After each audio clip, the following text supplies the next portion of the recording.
Hey guys, it's Chris at Highland Guitars. You're watching another one of my YouTube guitar building videos. If you're new to the channel, welcome. I hope that by the end of this video, I'll have earned the honor and privilege of your subscription. And for everybody who's watching, if you'd like to help support my channel so I can keep making videos about how to build guitars, you can visit the eGuitar Plans web store or my Highland Guitars merch store. There's links in the description below. And any purchase you make there is going to help support my channel financially so I can keep making these videos. Now, if you want to keep it simple, you can click the thanks button as well and leave a tip in the amount that you think is fair. But at the very least, if you get anything out of this video, I would encourage you to click that thumbs up button down below. What I'm going to be talking about in today's video is I'm going to be carving a new body for this 6-string multi-scale guitar build that I'm currently working on. Now, in the last video, I carved this body, and it looks like it would work great. It looks perfect, but there were a couple of problems, as I mentioned at the end of the last video. First of all, the control cavity is not placed in the right position. I thought it was okay, but when I actually carved on the CNC machine, it ended up tearing out part of the wood at the back of the cavity's recessed cover area. And that's something I can't fix, unfortunately. That damage is done. The other problem is I failed to take into account the fact that the thickness of this blank was slightly less than the thickness that I made the files for on my computer for writing the G-code for carving the guitar. And as a result, when I cut the cavity, it left a cover area over the top here on the front that is only about 1/16 of an inch thick. It's too thin. In fact, with a little bit of force, I could probably punch my thumb right through that wood. So this isn't going to work, unfortunately. As a result, this body is going to go in the, I'll probably at some point hang it up on the wall as a monument to my failure to pay attention to specifications of the blank as well as the layout of the pockets. Before that happens though, I'll probably use this blank to test out some finishes just to see how they look on this wood, because as I always say, whenever you're going to apply a finish to a guitar, especially if it's a finish you've never used before, you need to test on scrap, and this will be a perfect opportunity to test out finishes on this particular guitar body. So what I've done is I have prepared another blank, and I'm going to carve this on the CNC machine and make a new body, which is essentially going to be exactly like the one you see here. The only difference is I've made a couple of changes. First of all, I moved the control cavity cover, made it a little bit smaller and moved it up and a little bit closer towards the center. That way it'll give me a little bit more space around here at this edge so that it won't tear through. The other thing I did is I've decided I'm not going to make this guitar a bolt-on neck. I can do this one as a set-in neck, and I just prefer set-in necks. They're easier to make, take less work and less time.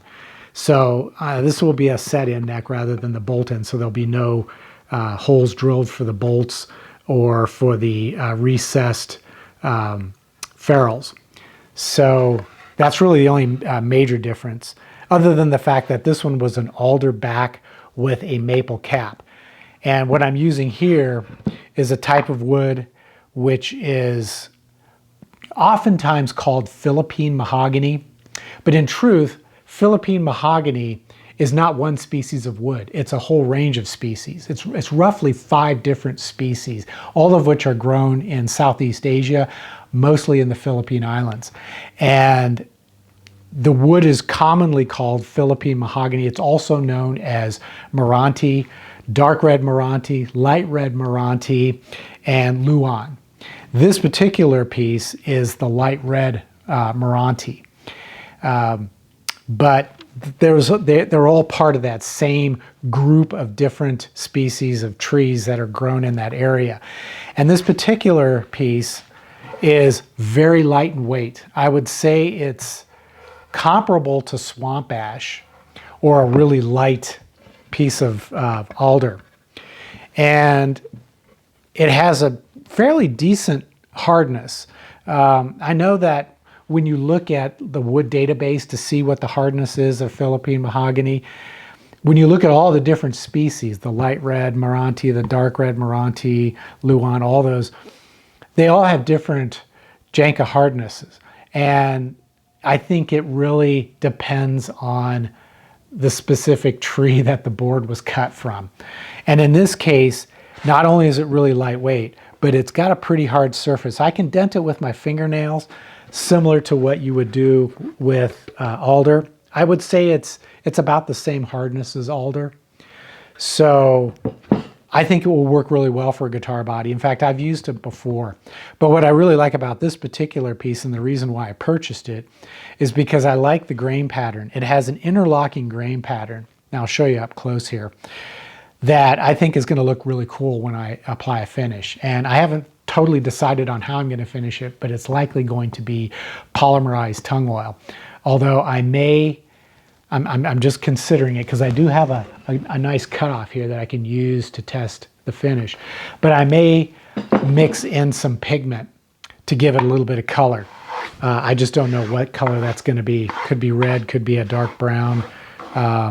I could even do blue or green or something like that, but we'll see. I'm just going to test on the scrap and see how it turns out. I may do that as a separate episode here in the future down the road. So for now, though, I think rather than show you the whole process of cutting out this body on my CNC machine, I'm just going to show a couple of quick clips. If you really want to see how that process is handled, you can go back and watch the last video because I cover that in detail. In fact, I'll put a link up above if you'd like to go back and watch that to get more detail about the process that I follow when I cut these. In fact, I talk about this in a lot of different videos. So you can go back and watch those to get the specifics on feeds and speeds and the bits and all that kind of stuff. So let's jump in and get started on cutting this so we can quickly see how it's going to turn out.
Okay, so I've got all the milling, machining, and drilling work done. So what I need to do next is sand the wood, get it nice and smooth, and then I'm going to apply the finish. And what I'm thinking of doing is I'm going to mix up some polymerized tung oil with a dye to give it a little bit of a tint, a color tint. And then I'm going to mix into it some 4F pumice to create a grain filler. And I will apply that to the surface so that I can fill the grain and fill the pores of the wood, and at the same time enhance and accentuate this interlocking grain on the surface. But before I do that, I'm going to test on this piece of scrap to see what it looks like, to make sure that what I'm thinking is actually going to work. And if not, I can try something different. So I'll be covering that probably in the next episode. So until then, as always, take care, be safe, click the thumbs up button, visit eguitarplans.com, the Highline Guitars merch store, click the thanks button, and we'll see you for the next installment of this 6-string multi-scale guitar build.